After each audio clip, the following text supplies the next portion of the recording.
Good day, Stoners, and welcome to another juicy episode of the Turning Stones podcast. Today, a very, very special episode. We have two very special guests. We have Dr. Lewis. How you doing? It's about time you say hello. And then we have John. How's it going? All righty. Thank you very much, John. I really appreciate your sincere gratitude towards joining this podcast. Guys, it is a very special episode. Technical difficulties. All right. We're all here now. We're actually, all three of us are in lockdown in two different states. You two are in Victoria. I'm in South Australia. So I guess what better time whilst in lockdown to have a podcast and talk everything COVID-19. But I guess just to break the ice and clear the air, we were just talking earlier just before we started recording. Dr. Alexander Lewis, you cooked a pizza last night and you gave me this unbelievable revelation about flour in Europe versus Australia. Just tell us, give us a little tidbit for the stoners back at home. So apparently European like wheat and flour is, you go overseas, you go to Italy, you have a bowl of pasta, you don't feel as bloated as you would come back home. And apparently it's all to do with the UV. I mean, because the UV here in Australia is a bit more intense. It does something to the wheat, which essentially makes it, I guess, causes you to be a bit more bloated by comparison to if your San Remo pasta was coming from Italy. Very interesting. So you're saying that the Australian flour here and our wheat, because of the UV, affects the gut a little bit more. Yeah, that's what I read. Is that anecdotal evidence, or is that it's actually cold hard facts? I believe it's cold hard facts. Interesting. Well, how do you chime in here, John? What do you think? I challenge this assertion here because Australia is actually one of the world's largest producers of wheat, and it's one of our largest actual exports to Europe and the rest of the world. So to me, it's all mixed in the same crap together, so you can't tell me that it's any different. Interesting there. We have a very nice little rebuttal just to get things started here, but we aren't talking about wheat, we aren't talking about pasta or anything like that. Actually, how did you go with your pizza last night, whilst we're on the topic? Look, the pizza was a bit disappointing. Overcooked it just a smidge, but pizza, no matter if it's good or bad, it usually tastes pretty good, so that's all that matters. And are you a advocate for pineapple on pizza? Absolutely not. John? Nah, pineapple is it's okay in some circumstances. On pizza? Yeah, well, it depends what pizza it is. If you want an Americanized pizza, yes. If you want a traditional Italian pizza, no. Or a traditional Napolitan, a Nap style pizza. Napolitan. Yeah, that's the one. That's the word there. Aren't you Italian anyway? You can't even fucking pronounce a city in Italy. Yeah, it's the anglicised name, which I struggle with. I reckon it's you're still hungover from the Euro win, partying in Lygon Street. Correct. 20,000 people and not a super spreader event. Let's dig into that. I'm sure Dan Andrews was pretty happy about that one. All right, let's get stuck into it, guys. COVID-19, we're in lockdown again, all three of us. What are your thoughts just from the top? Al, we'll start with you. Look, it's certainly disappointing to be back here a year on, but we've obviously learned a little bit, but not enough. And I guess everybody's a bit frustrated at the moment. They can't lack of vaccines and whatnot. It's disappointing, but this is the state of play. So we've obviously learned a lot, but yet we haven't really come that far. John, like we're back in lockdown, and for you guys in particular in Victoria, I think this is your fifth one, isn't it? We've learned fuck all. Yeah. Well, yeah.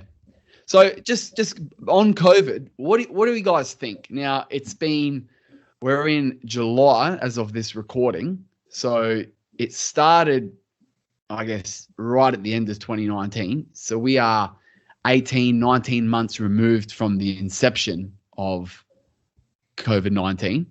how do you think it originated? And starting with you, John, because you love a good conspiracy or two. And it's interesting because we still don't know how it actually really originated. There's some rumors that it came from a bat.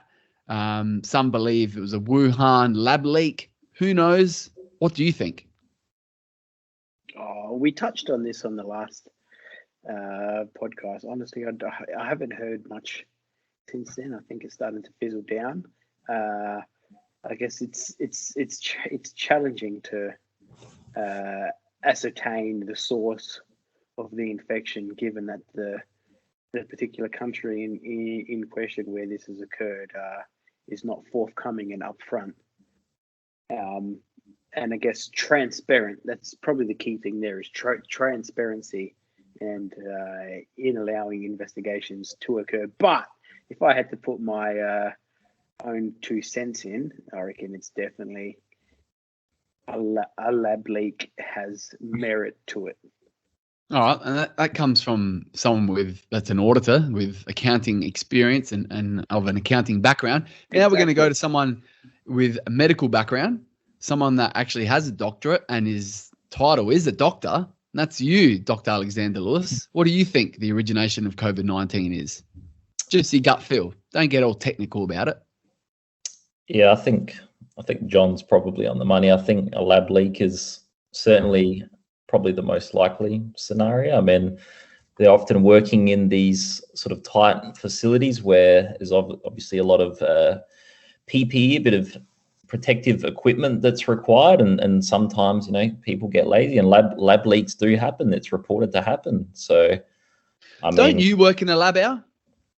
Yeah, I do work in a lab, but it's certainly not like the ones that you see overseas where you've got your level 3 and level 4 facilities where they're working with highly infectious sort of viruses, things like Hendra and smallpox, etc.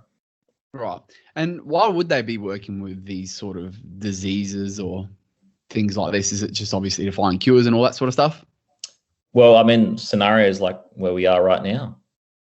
Yeah, all right. Yeah, fair enough. And do you think also that there's some evil in the world where, all right, there's the good side where they're utilizing these diseases to try and find, or make vaccines or find cures, but then there's also on the flip side, try to make these things even more potent and try and manipulate them. Do you think that exists?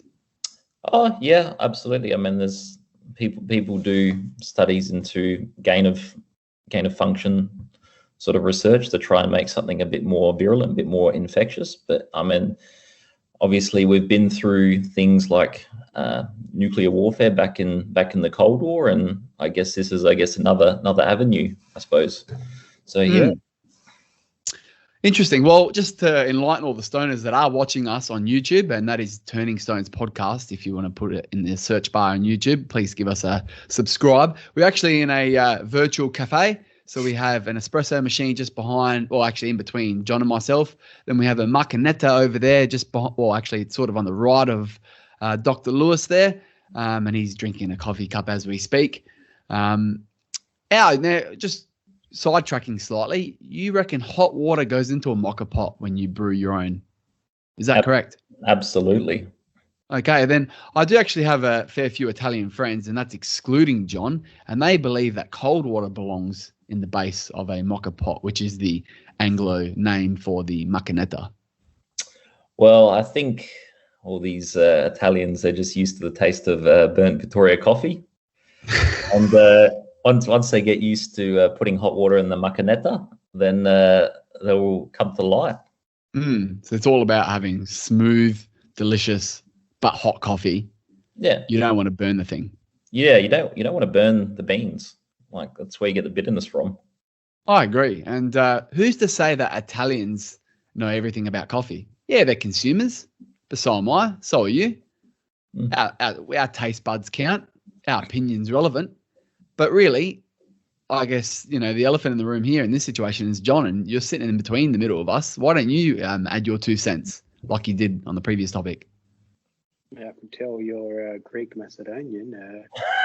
If you're a real Italian, the old school coffee is not Victoria, it's Kimbo. It comes in those cans. I don't know if you've ever seen them. Nah, I thought you were still drinking that disgusting off-flavored Coke called Kinoto. Stick to your Greek feta. No, it's Bulgarian, by the way. It's the best feta going around in the world. And I'd like anyone else to tell me otherwise. So, yeah, what do you think? Hot or cold water in the bottom of the macchinetta there? I have tried both, and hot is my preference. There you go. All right, that's a Turning Stones exclusive, guys. Get around it. So back on topic, guys. The Delta strain. That's obviously what's been circulating at the moment. I'm pretty sure that's the cause of all these lockdowns in New South Wales, Victoria, and South Australia at the moment. Why has coronavirus got all these strains? And what do you know about the Delta strain? Well, we know that over time, get mutations simply because viruses replicate, and it's just a matter of probability that it's going to happen. And most of these don't generally do too much, but you do eventually over time you will get mutations which provide a survival advantage. And obviously, if you're comparing a mutated and a non-mutated, the mutant will, if it's got an increase in its fitness, it'll have a increased capacity to transmit to different hosts. And eventually, over time, what's going to happen is this mutant strain is going to outcompete the original strain simply because it can infect more people quicker. That's actually a pretty solid answer. Thank you for that. But just on that as well, all these vaccines that have been created, I guess, this time last year and even towards the back end of 2020, do you think they suffice all these different variants that are coming about right now? Well, we know that based off data from the UK that both the Pfizer and the AstraZeneca vaccine do provide pretty good protection against the Delta strain. It's around 90% for both of them, but for both doses though. Okay. But the problem is that around the world, what a number of people are finding, and there's a paper that I looked it up. I just had a quick squiz before. There's a paper that's just come out, which has been sequencing patients in the States, and they've come across this variant which seems to be resistant, or it seems to be less susceptible to vaccine-induced immune responses. So, which is probably the biggest concern, because if this thing is allowed to sort of keep moving around and provide an opportunity to further mutate, when you add the selection pressure of an immune response that is induced by this vaccine, you're going to selectively, enrich for variants which are cannot be neutralized by an immune response induced by these vaccines. So does that then mean we have to create another vaccine, or what's been actually rumored at the moment that there could be a potential third booster shot? So, of course, the Pfizer, the AstraZeneca, you're requiring 2 jabs. And just to be transparent as well, I'm not too sure if John, you even know, but Dr. Lewis has had his 2 shots of AstraZeneca. So he's technically right now, as we speak, fully vaccinated. It's actually updated in his MyGov records, in his little virtual passport. So he's fully vaccinated. But back to you again, does this mean a third booster shot or a different type of vaccine?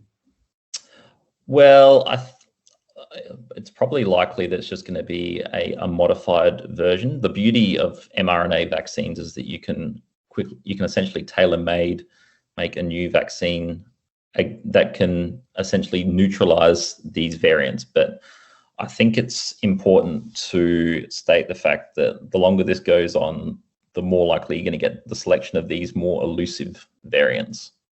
Okay. And now, John, you haven't even gotten within 500 feet of a vaccine needle, and you're probably not going to get one anytime soon. Now, this is going to be a question for the both of you. If John was to get COVID and recovered 100%, and then he made a full recovery, will he even need to get the jab because he's got that immunity? In the short term, he might be protected or have natural immunity against COVID, but the problem is we haven't really looked at, I guess, long-term protection against COVID. And who knows how it's going to play out with these new variants. John, are you going to get the jab anytime soon? I guess in that same breath, we haven't even looked at the long-term side effects of the vaccine. So it's just, I guess, put that on the table too. So no. In a nutshell, no. Okay. I'm not a huge fan of the vaccine. I just think I'm in one of the lowest risk groups possible. Not saying that anything bad can happen or won't happen, or that I won't be able to transmit it to someone. But I guess just taking a step back and looking with my own lens, it's in one of the lowest groups, lowest risk categories. So I will not opt to get the vaccine. And I actually think choice is actually key here. We need to give each and every person a choice and respect that choice. So there's a whole heap of talk about all these medical passports, and if you don't get jab, you won't come to a club. I'm telling you, those clubs are going to go bankrupt soon. As soon as the Lebos can't go there and spend cash, they're all going to go bankrupt. So let's just put this into perspective now. Yeah, some certain individuals go to clubs and just buy one bottle of water, and you're thinking, how are you having such a good time on a bit of H2O? So that's probably a whole nother podcast in itself. But yeah, I mean, it's your choice, John. And currently, as we speak, we do have a choice whether we get it or not. Certain occupations require it, but that's only certain high risk occupations, like maybe your frontline workers and that sort of stuff. But yeah, I mean, I think choice is key. I think we cannot force people to get it, but then it's going to get to a point where they're not going to force you to get it, but indirectly, I think they are. They're going to say to you, if you don't have it and you come back to the country, you still have to do your 2 weeks quarantine. But if you got the jab, no, you're free to go. So you're going to probably have all these restrictions still.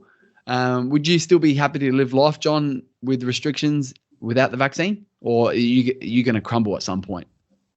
The Chief Health Officer here in Victoria, actually, his name is Professor Sutton, but if you dig into him a little bit, he is not actually a professor. He's an adjunct professor, so it was bestowed upon him by a university for some unknown reason. Anyway, he's an absolute, how do I use a polite word here? He's an flog. Idiot. He's a flog, absolute flog. He beats the copper belting like Dan Andrews did. I guess as soon as you start to put requirements on people, you are going to open up a huge black market. And I have no doubt in my mind that it's already happening, where you have people paying under the table to say that they have the vaccine. So as soon as that happens, a huge black market is going to happen. It happens with everything. So there is no reason why it will not happen with this vaccine too. Yeah, what do you think, Al? Do you think it's going to come to a point in time where these things are going to get forced, or do you just think that, given that we live in a democracy and democratic country, that we should be giving a choice to the people? No, I mean, they've already talked about it in the last week or so. Their 4-stage plan or whatever it is that they talk about reopening the country, how the vaccinated people might not be subject to future lockdowns and things. I mean, that's fair enough. I mean, it's similar in other countries. Is that incentive then to get it, I guess? Because at this point in time, right, I'm pretty sure I can get it, and I'm in my late 20s. I can get the AstraZeneca. I'm not too sure about the Pfizer, but I can get the AstraZeneca for sure. And to be honest with you, and really digging deep into all the cold hard facts, both are relatively safe. Both have been approved by the TGA, being the Therapeutical Goods Association, for 18 and overs. It's just recommended that the AstraZeneca is for 60 and over, but they've both been approved for anyone that's 18 or over. So that's the cold hard facts that people actually need to understand. That's the alternate truthful media, not this crap where 1 minute it's bad, the next minute it's blood clots, the third, and then after it just keeps changing the narrative. So I probably will get it eventually. I'm not going to lie about that. But at this point in time, for me, there's no incentive to get it, because if I do get it, right, and I'm not in a high risk category, I don't need it for my occupation. But if I do get it, everything still applies. I still have to be locked down. If I travel interstate, I may not come back without quarantining, or I may not even get an exemption to come back. All these rules still apply. So for me, at this point in time, there's no incentive. I think the government they've come up with this 4-step plan, but guess what else, Al? They haven't told us what thresholds they need to meet for us to start opening and unlocking the next stage. They said the 4-step plan, yeah, all well and good, but tell us the threshold. All right, once we've reached 40% of the population, this happens. Once we reach 50%, this happens. Nothing, no numbers. It's just absolute political rubbish once again, just to sell hope to the population. But I think Australians, as much as we love the good old knockoff beer, and sometimes we can be a bit of a laughable folk, we're not stupid either. So I think now, especially with all these lockdowns and border closures and all that, I think it's a bit of a political arm wrestle as well. Don't you reckon these politicians are loving it at the moment, having power over the people? Look, I mean, we can discuss the politics at length, but I think based off the way that people have handled some of the situations in different states, they should probably be fearful for their jobs.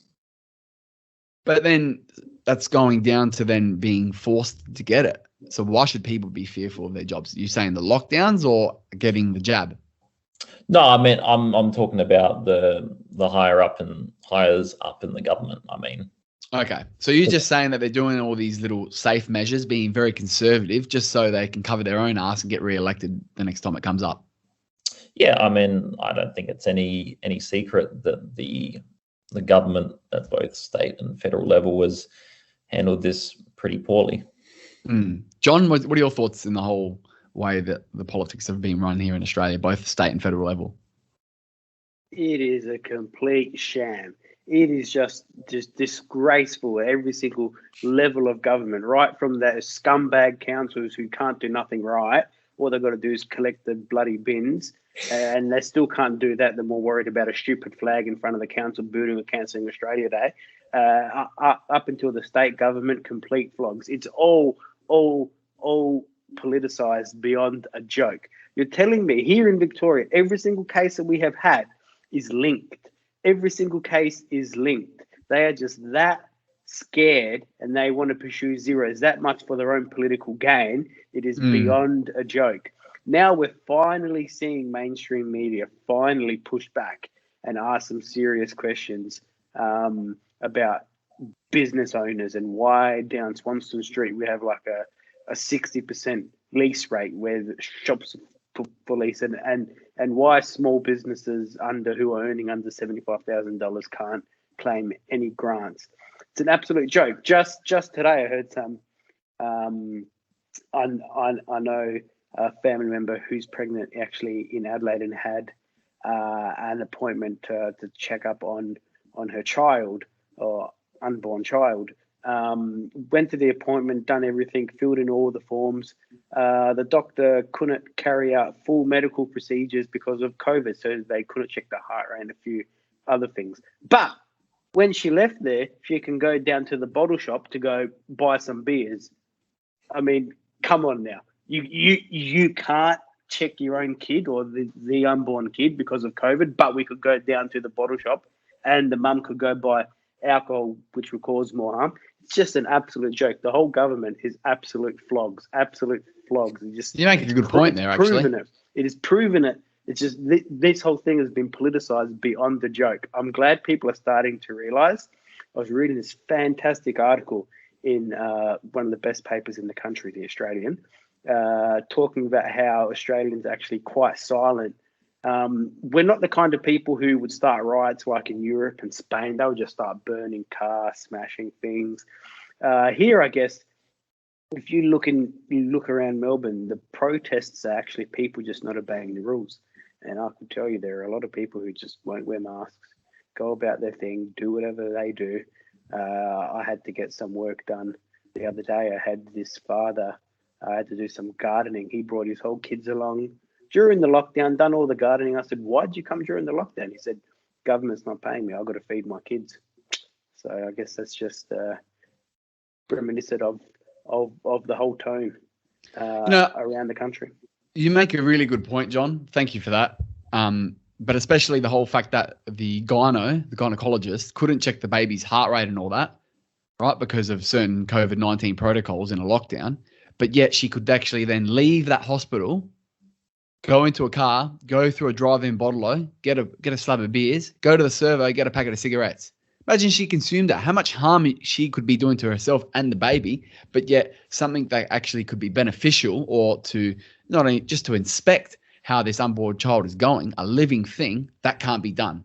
So, yeah, I mean, rules for some and rules for others. And just going back to you, how deadly is COVID really? I mean, isn't it just another flu? Now, I'm just going to read some facts here for you, and then I want you just to comment on it afterwards, right?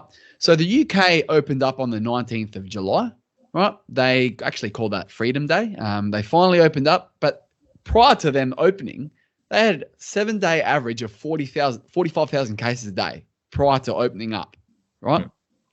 South Australia locking down for 1 to 2 to 3 cases. All right, now it's to 12, but that's over a few days. These guys were having an average of 45,000 cases a day, and they actually opened up with no restrictions. Everyone exercised their own caution, right? So that's that. But yeah, over here, we're overreacting for 100, 200 cases. How deadly is it? Because it seems as if in Europe, they are just acknowledging COVID as just another flu. They know it's not going away. Let's all be honest now. We thought this could have been a 2 or 3 month thing back in, in February, March last year when everything started locking down. We thought it was a 2 or 3 month thing, then we'd go over it. Clearly, it's a pandemic. It's going to last for a long time. It's probably going to last for the rest of our lifetimes in regards to jabs and vaccinations and all that sort of stuff. So it's not going away. Europe's learnt to deal with it. Do they know more than what we do? Or are we just being ultra conservative? How deadly is it? Or should we just move on? Well, look, I think I'd take your point that they're trying a different approach. Similar, so both Britain and Netherlands decided to open up this week. Netherlands has decided to take a bit more conservative approach because they saw cases skyrocket within just a simple week. But I will take your point, though, that they do have a lot more vaccinated than we do. I think it's somewhere in the range of 50 to 60%. That's correct. That's predominantly within the elderly population. But in similar to what's happening in the States, where they've got their elderly population vaccinated, what they're seeing now, particularly with Delta, is that there's this huge increase in people even our age, which are starting to get COVID, the unvaccinated, essentially. So it's become a pandemic of what they're calling the unvaccinated. It's that selectively, I guess, targeting people that are unvaccinated and, I guess, under 40. There you go. But I'm just thinking that it's very similar to the influenza. Even last year, I don't actually have the source, but I did read an article saying that more people died of the influenza last year in Australia than they did of COVID-19.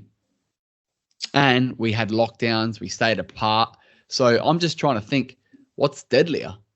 And why haven't we been, being gone in lockdowns for flu outbreaks? I mean, back in the day, I used to remember that the news, especially during winter, that there's a flu outbreak coming through, and I used to just dismiss it. You always just thought it was one of those for the susceptible or for the elderly. Do you think we're focusing too much on those who've contracted the virus? We're focusing on case numbers too much as opposed to deaths and hospitalizations? Do you think the statistics in question are of the wrong nature? Like, are we focusing on just how many cases we get a day? Imagine back in the day, we were focusing on how many people got the flu each day around the world. I mean, they still do count cases of flu. And why don't they advertise it? Why don't the media advertise it?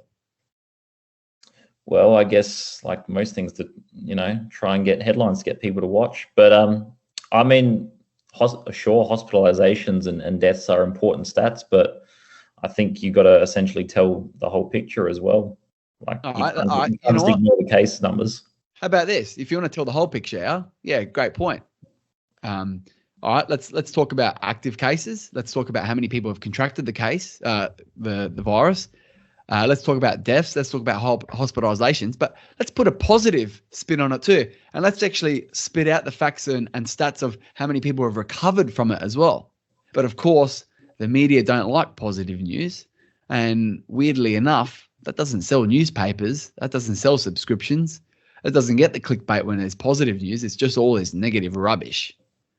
No, I completely agree. I think also the media has probably played a bit of a bad part in this. I mean, if, like, for example, there's a website which I get my stats from, it's called COVID Live, essentially has all those things that you talk about, like where, for example, give you active cases, case numbers, how many jabs were given, where they came from, how many hospitalizations, deaths, like pretty much everything you just asked for is just on that website. I think, like I said, obviously when people listen to the news, they get a bit down, a bit despondent, but the media certainly does play a bit of they're a little bit to blame in this, I think, as well. And speaking of the death rate, isn't it like a mortality rate of 2 or 3%? And, digging deep into those facts as well, of those 2 or 3%, majority of them have pre-existing conditions.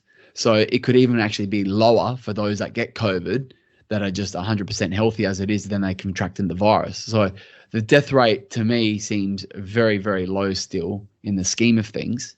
But yet we're focusing on, preventing coronavirus here in Australia, trying to get those active cases to zero, and the politicians are really obsessed with getting donuts. But have they ever considered the other detrimental health effects to people's livelihoods, to their mental health being locked down? People live in apartments. I'm fortunately enough, I live on 10, 11 acres. I can go for walks out the back of my house, outside, get some fresh air. Some people are stuck in little cubicle hotel rooms or apartments. They can't leave. They're confined to their own four walls. Proper lockdown, you're not meant to even really see anyone either. There goes your social interactions. Some people left out of jobs. Currently, there's hardly any financial assistance going around. The job keepers all over. So don't you think that the mental health is just as detrimental, if not worse, as well as people's economic situation? And, they're saying that one of the biggest stresses in people's lives is money. It's actually the number one killer is probably stress, and one of the biggest causes of stress is money, and even potentially like social interactions and acceptance in society. So I know, John, you live by yourself.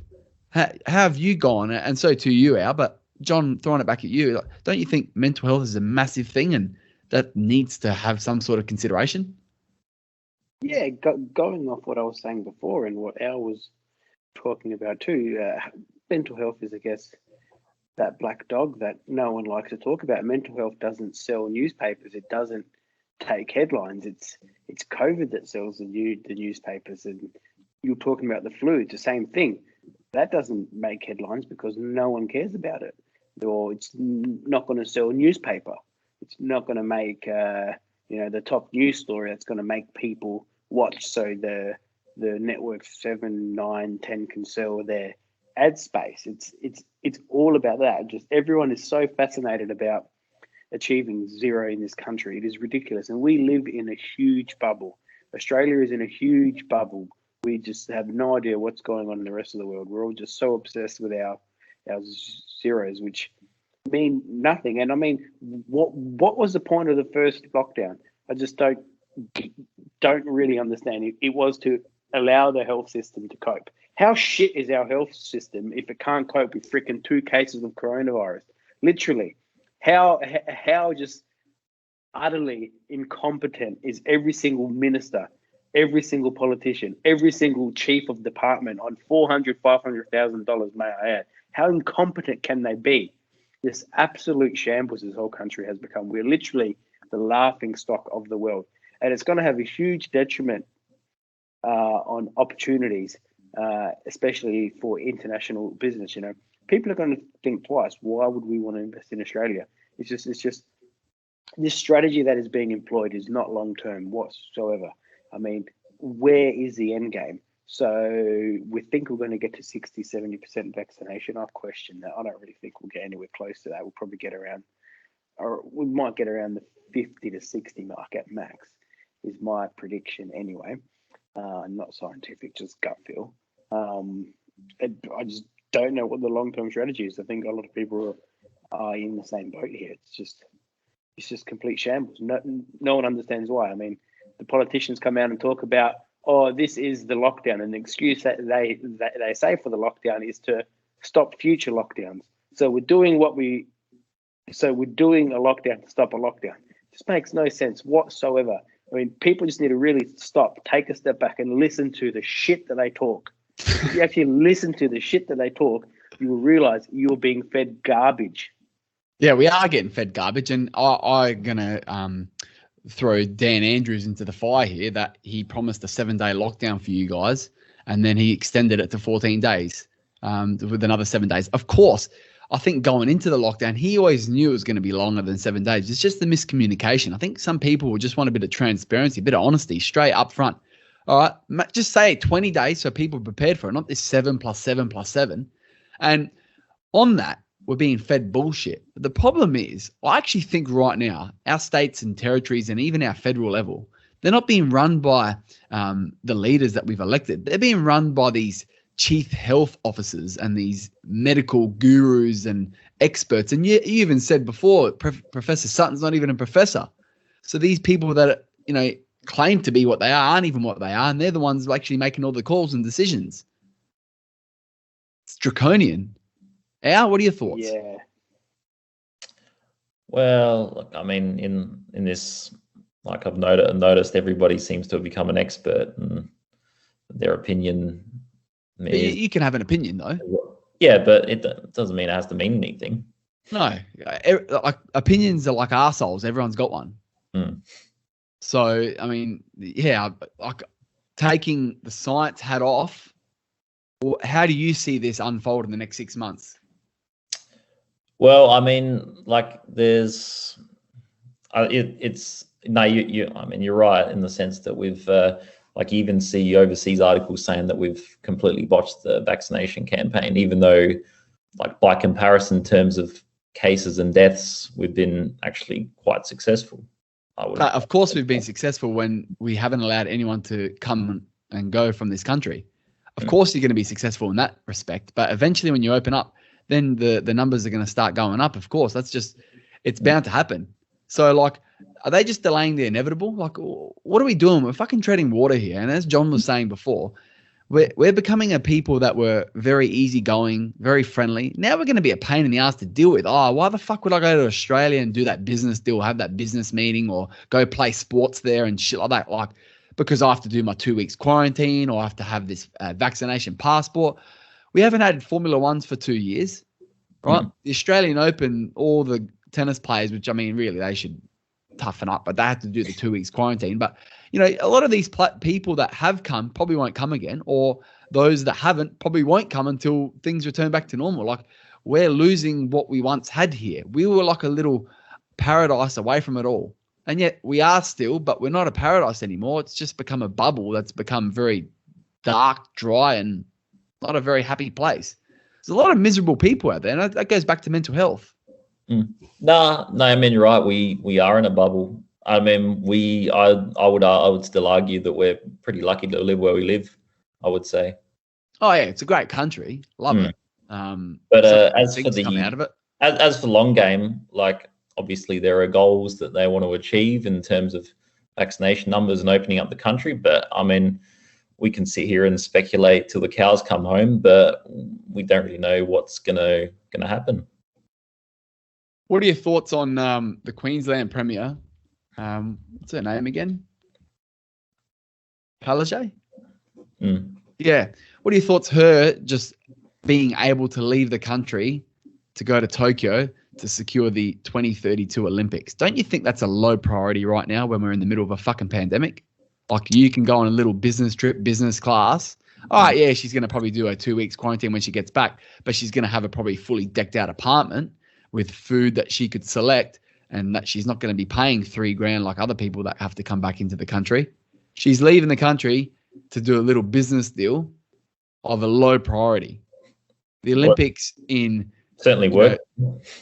Yeah, but the Olympics in 11 years isn't a big priority right now. We're in the middle of a pandemic. How about you worry about your own state first and then secure these deals once we've got on top of everything and then once everything started opening up? I mean, what makes her business deal more important than other people? Some people need to travel overseas to really see someone face to face, because your Zooms and Teams meetings only get you so far. There's nothing better than the face-to-face interaction with someone, especially when you're doing lucrative business deals. And some people aren't talking the millions of dollars. Some people are actually trying to put food on the table, and they've had to put things on the back burner for 18 months. How long can we put things on the back burner for? I mean, yeah, I would argue it's definitely not a good look. But I guess to their minds, if come 2032, obviously it's a bit of a big business, the Olympics, given I'm sure everybody remembers the 2000 Olympics and how everybody was, pretty excited about it back in the day. But I mean, obviously right now, given that the Olympics starts in a couple of days, or it's already started, I don't know. But yeah, there's probably a time and place for these sort of things. I think so. And I just don't like the optics of it, that, her state is on the cusp of potentially having another outbreak or not. Like, it's just all up in the air, but then she just leaves. Stay on the ground. You're a politician. You're getting paid good money. You need to front up to the media every single day and enlighten the people truthfully and honestly. If you don't want to do it, don't do the job. Resign and get someone else to do it. Someone else will take your place. Everyone in life, everyone at a higher corporate level is replaceable. You're just one human being. If you can't handle the job, piss off and get the fuck out. John? I'll just add some. Yeah, add there, some. Terry. Please. It's an absolute joke. I mean, this is the pinnacle element of hypocrisy. Just 1 week before she went on this holiday, by the way, there was a petition about it. I signed the petition that said she should not be allowed back into the country. She's an absolute flog. She petitioned to cut arrivals into Australia by half. This means that people cannot see their mums, people cannot see their dying relatives, but a week later, she gets on a plane to go to Tokyo, because she's special. Absolute hypocrite. People should be absolutely outraged by this. She's an absolute disgrace. I actually agree. And Al, what are your thoughts on John's comments? Yeah, like I said, it's not a good look. Absolutely. And to be honest with you, yeah, absolute hypocrisy. Limit the numbers to half. Well, guess what? Maybe she can hang out in Tokyo there for a bit and wait for a flight back here, just like everyone else has been, and like the 30,000 expat Australians that are just trying to get back home. Bloody bullshit, if you ask me. All right, yeah, we've got the Olympics in 2032. Yippee. But until we get our shit together, who's to say we're even going to be fucking open by then? What? It's an Olympics for just Australian people? And then what? We get lockdowns here, then it's only Queensland people can go to the games. Even to touch on your point of the Australian Open, a number of high-profile stars have already made public statements that they will not attend the Australian Open if they're forced into 2 weeks of quarantine. So, interesting times ahead. Can you blame them? Because if it's not in Melbourne this year, I'm telling you, it's one of the world's pinnacle Grand Slams, or it is one, I think, 5 Grand Slams. I think there's only 5. 4. And four, there you go. So if it's not going to be in Melbourne, I'm telling you, there are a host of other Asia Pacific countries who are lining up who wish they had a Grand Slam. So big time. The Australian Open is at huge risk if that event does not go ahead. I agree. And then, like, even we go to other international sports like rugby or soccer, like the Australian soccer team has to now play their friendlies overseas because no team wants to travel here. And those Australians that do play soccer abroad, well, they don't even really want to come here anyway. We have Australians that don't even want to come home. We have Australian sporting teams that don't want to come home because of the fucking farcical bullshit that's going on. Seriously, what's wrong with having a negative COVID test before you board your flight? Right? Then go into quarantine till you get your negative test afterwards. And then once you've got your negative test, go free. Don't those 2 tests within the space of, say, 3 or 4 days, isn't that a good indication that, yeah, maybe you're either good or you're bad? If you do test positive, then you do your 2 weeks quarantine till you then test negative and you've gotten rid of it. What are your thoughts on that approach, yeah? Isn't that a bit more logical and streamlined? And then you got these rapid tests that we can do, PCR test, which is the swab. We have all these different tests that we can do. Why aren't we utilizing this technology? Well, I mean, PCR testing is a standard approach. I mean, certainly more reliable than these rapid tests. So the PCR test, is that what's the success rate on that in terms of accuracy? Oh, you can give a definitive answer on the call. Okay. So you're saying that there's no chance of false positives or negatives in regards to those? Oh, well, I mean, you do hear about false positives. You do hear about false negatives are pretty rare, but it's something you can quickly run again and give an answer. Whereas these rapid fire tests, if I told you that they're 99.9% effective, like you'd say that's pretty good. But still, like if you're testing millions upon millions of people around the world daily or even per the hour, 99.95% success rate isn't actually good enough, is it? Because then that 0.05%, that could turn out to be a few 100,000 people. Yeah, I mean, that's what, 1 in 10,000. And if you look at how many tests have been pulled in Australia today, if you have a quick test, COVID live, it's about 156,000. So, that's a good 15 it's good 15 false tests that you could have right there. So I'm just going to do the numbers right here, right now. So right now in Australia, since COVID started, we have had 23.3 million COVID tests. So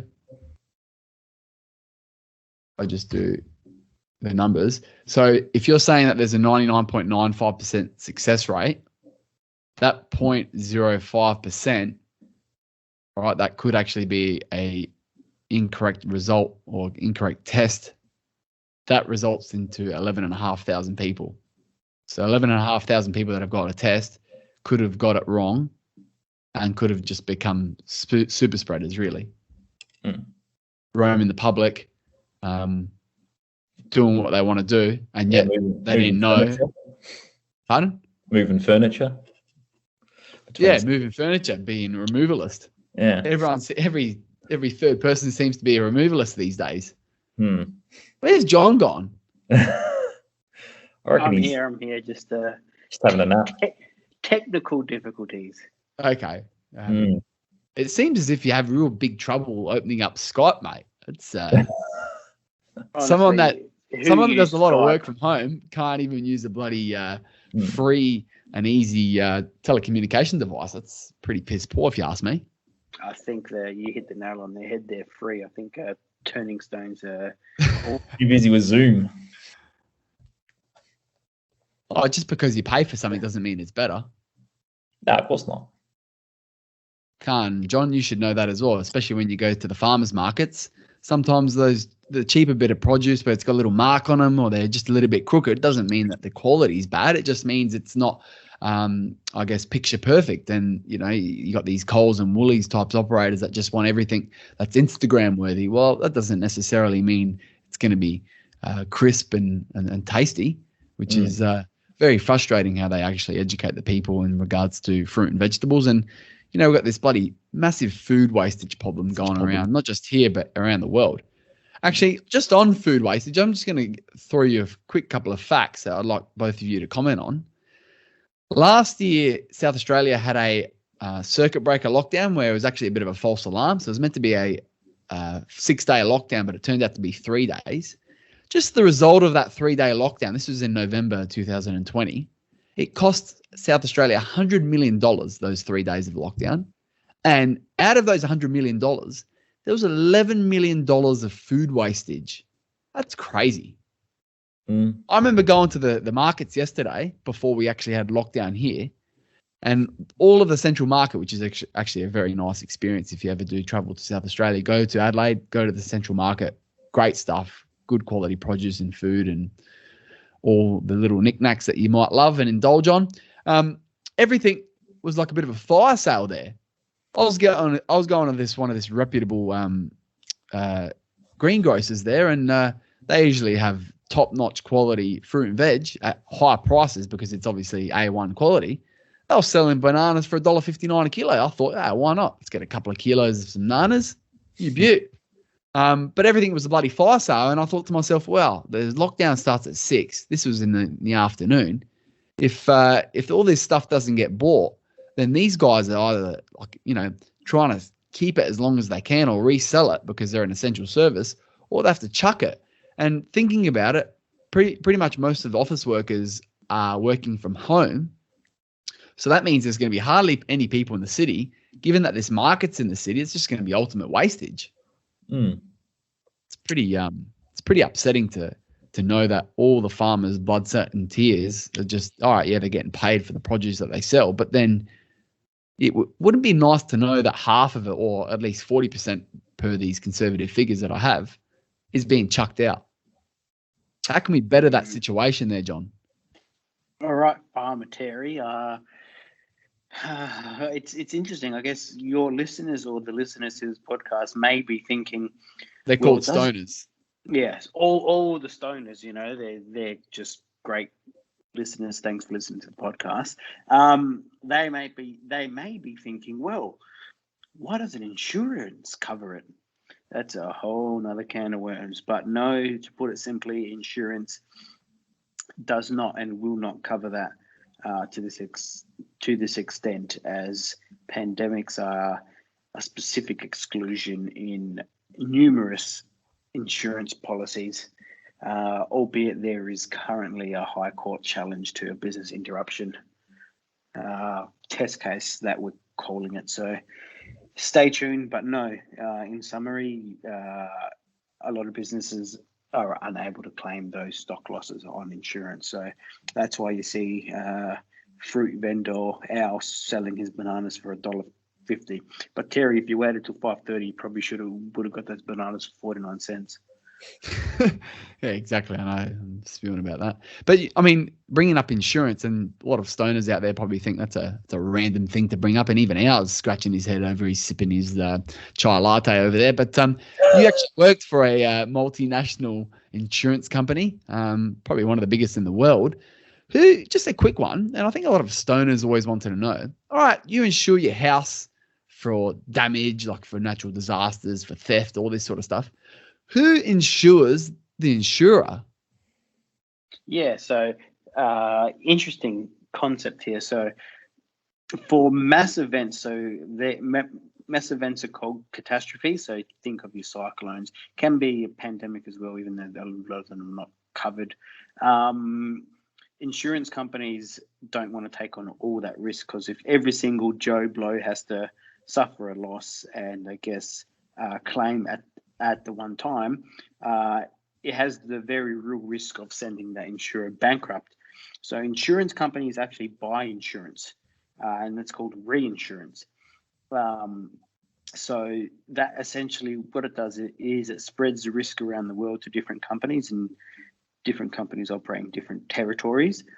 So there's flows of premiums around the world when they buy those policies. And then I guess when a mass catastrophe happens, like a cyclone Larry up in Queensland, or hailstorms are a fantastic example. A mass hailstorm in Melbourne that damages 150,000 cars.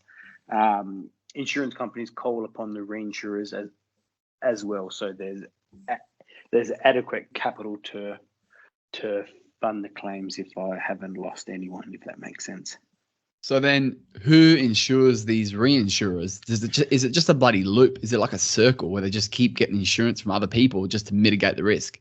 Correct. So reinsurance companies will, at times, not all the time, purchase what they call retrocessions, which is essentially between themselves to share the risks again. So essentially, insurance is a pool of funds, and the funds just get distributed all around the world. Okay. So if there was a catastrophe, it's just coming from this pool of money that's just being reinsured probably 10 times, hypothetically. Yeah, correct. So essentially, one big event isn't going to send an insurance company bust. Well, there you go. I'm sure you've learned a thing or two there, Dr. Lewis. Absolutely. Damned if you do, damned if you don't with the insurance, especially health insurance. Some people, are fit and healthy all their lives and probably spend a total of, $60,000-$70,000 on health insurance over their time. They're thinking, oh, is it better to just have insurance or just put that money aside for when I need it? Well, that's up to you stoners out there and your risk appetite. But this is not a insurance advertisement podcast, and nor are we sponsored by any insurers. But if you are an insurer and you do want to sponsor the podcast, please hit us up on our socials. We are on Instagram and Twitter. Our handle is @TurnstonesPod, and hopefully you both blokes follow us on the socials @TurnstonesPod. Absolutely. John? Can confirm I am a stoner. Yes, thank you very much. And for all of you that haven't listened to us for a little while, just letting you know, it's some big news. We are now on Apple Podcasts. So wherever you get your podcasts usually, well, there is just another option out there for you. So we're, of course, on Spotify, iHeartRadio, Castbox, Anchor, which is a subsidiary of Spotify. We are also on Google Podcasts and, as I just said, Apple Podcasts. So making sure you're following us on any of the platforms you use, and, of course, the visual optical version, which is YouTube. Follow, and making sure that if you are using Apple Podcasts, that is the only platform you can rate, review, and subscribe. So hopefully you chuck us the 5 stars there and give us a little comment and even a little pointer or two, but maybe save those for the DMs on Instagram. What are your final thoughts, guys, before we wrap up? Oh, I'm looking forward to another week in lockdown. Roads are nice or empty. It's very quiet outside. It's very, very relaxing. Soothing, you might add. Yeah, I would actually. It's very pleasant. There you go. So obviously you're still an essential service there, Dr. Lewis, and you can still go to your workplace. You're a lucky man for some. You get to utilize some sort of normality and routine. Whereas, John, are you working from home? Yeah, the lockdown is fantastic from my perspective. It makes the roads nice and quiet for me to ride my bike. So that's your form of exercise, I'm guessing? Of course. Are you a bit of a Strava slut, or is that just me? If it's not on Strava, it never happened. Exactly right. For any of you running, cycling, or power walking enthusiasts, if you don't log it on Strava, it never technically happened. So that's your little tidbit for tonight or today, whenever you're listening or wherever you're listening. And just to actually throw you a couple of stats, guys, before we actually sign off, I'm just going to give you a bit of a demographic of where we get our listeners from, because it's actually quite interesting. So majority of you guys, you stoners out there, are listening from Australia. We have, in the last 30 days, had 6% from Ireland. So enjoy your Guinnesses while you're listening there from Ireland. So hello to you guys. Then we've got 5% from the United States, 3% to the UK. So they're obviously just celebrated Freedom Day. So enjoy your no restrictions over there, UK. 1% from Sweden, 1% from Germany, 1% from Saudi Arabia. And that must have been because of our Saudi Arabia episode with John. 1% from Canada, 1% from New Zealand, 1% from Denmark, and interestingly enough, 1% from Uganda. So I don't know how you say hello in Ugandan, but yeah, how you going? So yeah, thank you very much, guys. And yeah, I just thought I'd give you some geographic locations of where our stoners are located around the world. And I'm really happy to announce that we've got a good established presence in Ireland. You beauty. And aren't you a little bit Irish there, Charles Lewis? So I hear from the family tree. Yep. There you go. No Italians on here, John. So what are you doing scaring these the chocks away? No, it's I guess, yeah, it's probably the language barrier, I dare say.